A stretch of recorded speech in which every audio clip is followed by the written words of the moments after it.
Ito kasi ang masakit na katotohanan. Darating ang panahon na iiwan nila tayo.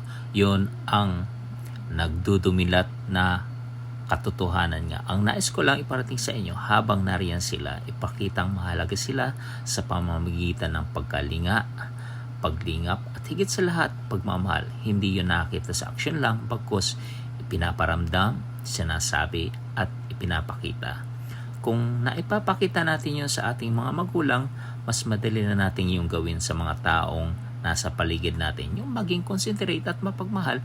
At sino yung mga taong nasa paligid natin? Yung pamilya na kasama natin, kasama na ang ating mga extended families, mga kaibigan, mga katrabaho, ka-church. Opo, ang mahalin sa kabila ng mga kahinaan at kakulangan nila, lalo naman ang tanggapin ang pagkatao nila. Tiyak ko, wala na sa bokabularyo natin ang salitang panghihinayang dahil hindi natin nagawa